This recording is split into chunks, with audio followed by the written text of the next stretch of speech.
उन्दै गथ'फोरखौ unit आनसलिकआव district president secretary होबाय केजिआर होफ्लाबाय नै साला बिटिआरनि गासै दायखौ एबसुनि गथ' गोदानै लानाय बिबान लानायफोरनोसो दिनै दायखौ जाबसिनजोबनानै होलांनो नागिरदों हा मन्त्रि बिबान लानानै मा मावखो नोङो मा आसनि लाबोखो नोङो लाखथा आसनि देखायदों खैथा आसनिया साक्सेसफुल जाखो खैथा आसनिया कमप्लिट जाखो होलाय इउजि बे दैज्लां बोथोराव नों खोथिया आखाथाम बानफ्लाफैबा बेखौ नोंखौ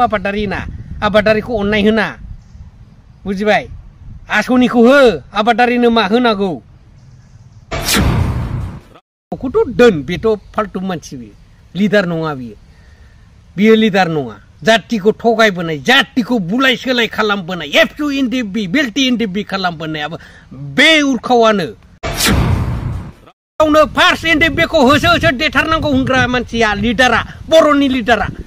इउजि उरखाव गोरा माने नोंबो सिबिबोदोंब्रा इउजि नोंखौ जों सिबिबोआखै होनाखै जों सनमान होगौमोन ना नोंखौ बैसोआबो देरसिन नोङो बड'फाजोंनो दावहा होबोफानाय मानो सनमान होआ बे सनमानखौ मानो दिनै बोसोरनैयावनो फोजोबनानै लाखो नों बिसोरबो हखायाबो नालाय बोरै फसायबावनो खारन जोंनि कमरेड्सफ्रानो ओरैबायदि सैसोनानै दं सासे बर'लेण्ड आर्मि बा एसेबां सैसोबोनाय बर'लेण्ड आर्मिफोरखौ जे बेफोरबायदि दुखुनांथावै जुदि दोनसोनो गारसोनो हादोंब्ला डास्टबिनाव बबेबा मोनसे दाखोरखौ गारसोनाय बायदि गारसोनो हादोंब्ला बे गामि सिं थाग्रा मावसोमनानै जाग्रा सिदा सिदि जोंनि बर' रायजो राजाखौ माबायदि खालामगोन जेराव थांनानै गावसिनाव बिनानैबो जानो रोङा दिनै गावसोरबो फैनानै रायजो राजाखौ खबर लाफै रोङा मा जादों जाया बेफोरनिबो खबर गैया बहता बिफियो देरहालाङो सिरि थाहैयो गावस्रा गोसो बायदि सरकार सालायनानै जा थाइसे थाइनै थायो बेखौ गावस्रा जाबाय हजम खालामबाय रायजो राजाया मा मोनजादों मा उसुबिदायाव गोलैदों बेखौ मिथिया दा नै बुंसोबाय थादों हानि लेखा होदोंनो गामि हानि लेखा होनायखौ खोथाखौ बुंबाय थादों ओरै जा हादान एरियायाव बे हाखौ बिसोर होआखै रायजोफोर नोंथांमोननो हा होदों बे हाखौ बिथांमोनहा होआखै बे हाखौ बुंनो थाङोबा 50% रन्जन दैमारिया होदोंबाबो लस गैया मानो लस गैया जेब्ला रन्जन दैमारिया संगठन दानानै एनडिएफबिआ हाग्रा थादोंमोन बे हाग्रा थानो दिनै गामियाव माइरं लांफैनो जाग्रा आदार रोगानो थाखाय उसुबिदा जानायाव दिनै माइरं रोगाग्राफोरखौबो जों सहाय खालामदों बेफ्रावनो हादान दान बेफ्रावनो जा गामि बानाय एनडिएफबिनिफ्रायसो सृष्टि जादों हादाना बेखौ आं रोखा बुंगोन बिखा एनडिएफबिनि थाखाय जोंनि बर' गामि जादों हाग्रा एरियायाव बर' गामि जादों एनडिएफबिनि थाखाय रन्जन दैमारिनि थाखाय गामि हाजार गामि जादों हाग्रा सेर भुटान बर्डार सेर जानायाबो बे रन्जन दैमारि सारनि अननायाव एनडिएफबिनि मददआव गामि जादों आरो बे गामियाव दिनैहाय गभर्नमेन्टजों गनायजानाय लेखा मोनदों बे लेखाखौ दिनै बिटिसि गभर्नमेन्टआ होदों नामा दं नामा बहाबा सिल सहि नायलाय बर' रायजो राजाफोर आंथ' नायबाय आं रिसार्च खालामो बिथांमोननि खामानि मावनायखौ आं रिसार्च खालामो आंहा बिखा गावनाय दं दुखु दं जोबथेसालिनिफ्राय दिनैसिमबो जोंनि बर'लेण्ड बिर जोहोलावफ्रा उदां जायैयाव आंहा दुखु दं बेनिखायनो आं बिथांमोननि मावनायखौ रिसार्च खालामो जाज खालामनांगोन जिहेतु जोंहा दायथ' दं जों दायथ' लानानै फैदों बर' जातिखौ जों सिबिगोन होननानै जों दायथ' लानाय दं गुलि अरनानै समाय लानायनि खोथा दं बोसोर जों दिनै आखायाव सिलाय लानानै दावहा होनायनि खोथा दं बेनिखायनो बर' रायजो राजाखौ खबर लानायनि मोन्थाया आंहाबो दं होननानै आं सानो आं खबर लादों सोरबायदि मानसिया बबे गामियावहाय लेखा मोनदों दाख्लि नायनानै फैबाय आङो मोनसे गामियाव लेखायाव मा दङ जोंहा नैबे डिस्ट्रिक्ट हिसाबै डिस्ट्रिक्ट कमिशनारनि सहि सिल दङ जा मानगोनां डिअ सारनि सहि दङ सिल दङ आरो लोगोसे दङ आइटिडिपि ना मा होनो आइटिडिपि बिथांनि दङ सिल सहि बे साथाम मानसिनिल' सिल सहि दङ रायजोफोर बाय प्रमदनिबो गैया फेरेंगानिबो गैया गबिन्दनिबो गैया लरेन्सनिबो गैया उरखावखौथ' दोन बेथ' फाल्तु मानसि बियो लिडार नङा बियो लिडार नङा जातिखौ थगायबोनाय जातिखौ बुलाय सोलाय खालामबोनाय एबसु एनडिएफबि बेल्टि एनडिएफबि खालामबोनायाबो बे उरखावानो रन्जन दैमारि सारखौबो जबरदस्ति बाय फर्स खालामनानै सहि खालामनायाबो बे उरखावानो आरो दाबो एबसुजों एनडिपिजों बुलायहोनो थाखाय बियो रेडि जागासिनो दं जानजि खाफ्रागासिनो दं दिनै गावस्रा एबसुनिफ्राय थाङै थाङै इउपिपिएल आव बिबान लाहैनानै दिनै उन्दै उन्दै गथ'फोरखौ इउनिट आनसलिकआव डिस्ट्रिक्ट प्रेसिडेन्ट सेक्रेटारि होबाय केसिआर होफ्लाबाय नै साला बिटिआर नि गासै दायखौ एबसुनि गथ' गोदानै लानाय बिबान लानायफोरनोसो दिनै दायखौ जाबसिनजोबनानै होलांनो नागिरदों अब्ला बे गोदानै लानाय बिबान रुजुनग्रा गथ'फोर बे दानि गोरलै गथ'फोर बैसोआ गोरलै मालाय मा जानो बिस्राबो एडुकेसन दं साननो हानाय गोहोआ दं आं बिसोरखौबो बखिया रायजो राजानि कुइसननि फिननायखौ बिथांमोनासो होनो गोनां जाबाय गावस्राथ' हनै गुवाहाटीनो माबा दिसपुराव सोरबाया बिटिसिनो क'क्राझाराव सेक्रेटारियेटआव सोरबाया बबेबा हस्टेलाव गावस्रा थाखुमा हैजोब्बाय दिनै गोदान बिबान लानाय एबसुनि गथ'फ्रा मा फिनगोन बुं रायजो राजाफोर नोंसिनो बुं दावरावआ सोरनिफ्राय सृष्टि जाया बे इउजिनिफ्राय जादोंना जायाखै दावरावआलाय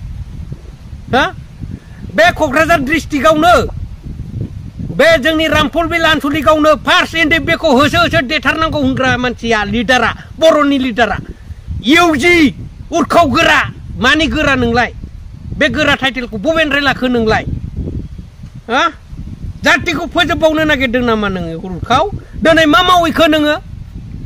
मन्त्रि बिबान लानानै मा मावखो नोङो मा आसनि लाबोखो नोङो लाखथा आसनि देखायदों खैथा आसनिया साक्सेसफुल जाखो खैथा आसनिया कमप्लिट जाखो होलाय इउजि हो फिननायखौ हो रायजो राजानो फै बे फिल्डआव फै हाबै फोरमाय खिन्थाफै जोंनि जाम्बा जाम्बि बर' रायजो राजानो खोन्थाफै नोंथाङा मा आसनि लाबोदों बबे लामा बबे दालांखौ होफैदों खोन्थाफै गुडविलनि लामानो दाउदै खलथा बायदि लेरलानानै लामा बानायनानै बिल बख'नानै जादों बेनि फिननायखौ नांगौ नामा गायथि लानानै फैबा आङो लामाखौ जावखांनानै देखायगोन खयथा ट्रिपर गारनानै खैथा ट्रिपरनि सायाव ब्लेक टपिं होदों बे टपिंआ दाउदै खलथायासो रोजासिन आंनि न' सेरजों दा सोलिबाय थानाय लामानि लिरनाय ब्लेक टपिंखौ जावखांनानै नायफै नोंथांमोनानो बेसे रोजा होदों आरो जेसेबां मेटेल दं हाग्रामा सार लुनानै गालांनाय बै समनि फुराना लामानि मेटेलावनो लुसुमदों गोदान मेटेलथ' होआखै बे रावा आंनि खुगानिफ्रायल' ओंखारनाय नङालै इउपिपिएल गभर्नमेन्ट आंनि खुगानिफ्राय बुंनाय राव नङा बियो जोंनि समस्त बे रामफलबिल आनसलिकआव जेसेबांनाखि गामि दङ बे गामिनि मानसियानो बे लामाजों थांलाय फैलाय खालामदों बे गामिनि मानसिफ्रानो आंजों जानानै लोगो नांनानै नोंथांमोनखौ बुंफागोन नोंथांमोना जुदि बिनि फिननायखौ नांगौबा उइटनेसखौ नांगौब्ला जों गासै बे एरियानि बर' रायजो राजायानो ओंखारजोबनानै होगोन आरो नोंथांमोन लानानै फैफानाय गायथिजोंनो जावखांनानै बेसे रोजा जों बेखौबो होगोन बांद्राय बखिनाङाथ' गाव मावनानै देखायनांगौ सोरखौबा बेफोरबायदि डिस्ट्रय खालामनो नाङा आरे सालाय अपोजिसन पार्टी हिसाबै नोंसोरखौ जों रायगोनबो बुंगोनबो नोंसोर मा बुंजानो हायालै एसे बुंबानो हांगोमोर जाजोबो नामा नोंस्रा मोदोमा मेवखांजोबो नामा मा बा सोरबा बिपिएफनि मानसि माबा मोनसे होनथलाय लग रिपर्टारानो हास्लाबलाया लेंहरनायफ्रा बाब माब्ला सफैगोन 10-15 बारसोखौ जाखायोदां लामायावनो कन्टेक्ट खालामनाया दाबो सफैयाखै लगालग बुंगोन रिप्लाइ खालामगोन बुंजानोबो हानांगौलै नोंसोर जादों नालाय हजम खालाम बिदि नङा मा लगालग रायजो राजाखौ कनफिउसनाव लाबोबाय थानाय जातिखौ बयबो सिबिबोनायसोब्रा नोंबो सिबिबोदोंब्रा इउजि नोंखौ जों सिबिबोआखै होनाखै जों सनमान होगौमोन ना नोंखौ बैसोआबो देरसिन नोङो बड'फाजोंनो दावहा होबोफानाय मानो सनमान होआ बे सनमानखौ मानो दिनै बोसोरनैयावनो फोजोबनानै लाखो नोंलाय दिनै बड'फाया बेसे गोबाव जाखो मुंख्लं जानाया नोंसोर सृष्टि खालामजेननाय आन्दलन खालामजेननायनिफ्राय नों नैबे 2020 सिमाव खै बोसोर जाबोआ आसियाव साननानै नाय आरो फोरमाय रायजो राजानो एथ' बोसोर जाबाय नै जों दावहा होनाया ओमफ्राय नैबे 2020नि बे 27 तारिख जानुवारिनिफ्राय एकर्ड जानायनिफ्राय नोङो दिनै मन्थ्रि जाफैबाय मन्थ्रि जाफैनानै दिनै खै बोसोर जाखो बेखौबो सान आंनि नुहुरनायावथ' 3 बोसोर जाबाय 3 बोसोराव नोङो बै बोसोरनि खस्थ' लाबोनाय नांबोनायखौ दिनै 3 बोसोराव मानो फोजोबनानै लाखो नोङो इउजे दिनै मोजां फिथाइ मोजां सन्मान मोननांगौआ दिनै मानो गावखौनो सासे इसां निहात सोदोबजों मानो रायखांजाखो नोङो हा मानो सोंखारि जाखो नोङो दिनै नोंनि मोखांखौ रावबो नायाथ' ससियेल मिडियायावबो नोंखौ नुयोब्ला सोरबाफोर मबाइलाव नायबाबो नोंसिनि बाग फैयोब्ला ओरै नायनायाव फिउसो नारखो हरोलै नै ओरै नारखोयो नोरै इउजि नोंसिनि महरखौ नुबानो ओरै नारखोयो बे दैज्लां बोथोराव नों खोथिया आखाथाम बानफ्ला फैबा बेखौ नोंखौ आबादारिखौ अननाय होना बुजिबाय आसनिखौ हो आबादारिनो मा होनांगौ दैनि जगार खालामना हो दायो नोङो बे लोंनो थाखाय दै जगार खालामनायखौ बुंनो हागौ नोङो फिननो हागौ बेनिखायनो आं सिगां होखाबाय नोंसिनि कमेन्टखौ बे आसनिया सेन्ट्रेलनि आसनिसो जेजेएमआ जों मिथिगौ जेजेएमआवहाय मानसि सासे नांगौ बेखौ नोंसोरो थिसनदों टेम्परारि साख्रि बेखौनो दावराव दावसि गामियाव सिलाय बिलाय बे जेजेएमआलाय मा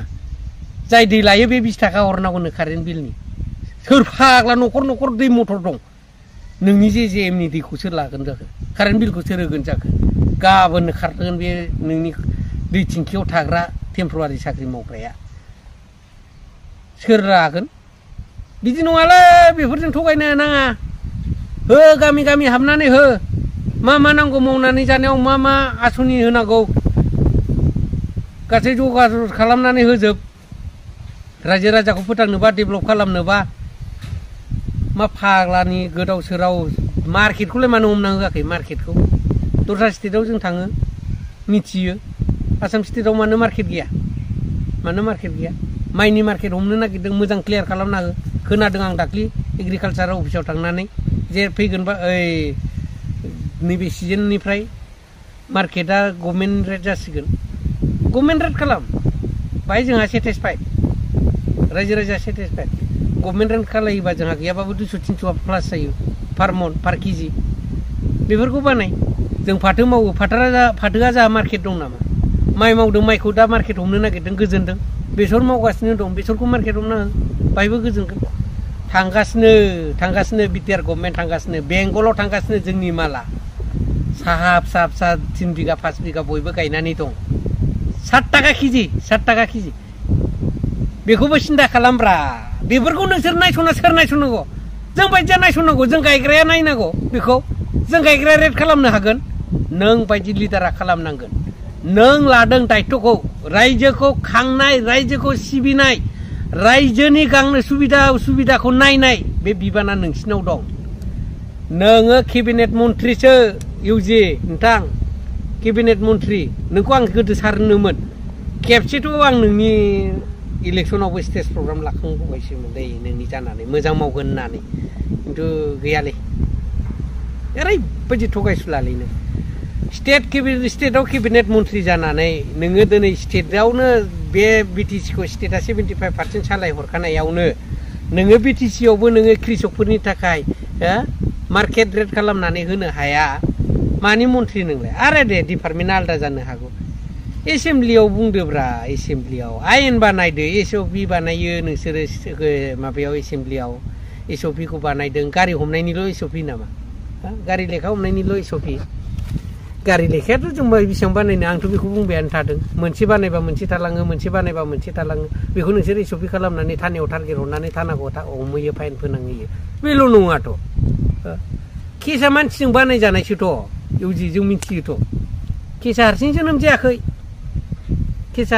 जायाखै केसखौ बे एसअपि बानायनाय लोगो लोगो एप्रुभ जाबोयो केसा बानायो एप्रुभेल जायो सोरनिफ्राय जायो गभर्नरनिफ्रायबो जागोन नोंसोरो एमएलए फोरनिफ्राय जागोन बे गासैनिफ्रायबो जानानैसो दिनैहाय फाइनाल खालामनानै जोङो थानाफ्राव दिनै डिक्लेयार खालामहरो लेटार हरो जे बिदि एसअपि बानायनाय जाबाय रेजिस्टार जाबाय बेखौ आयेन बानायनाय जाबाय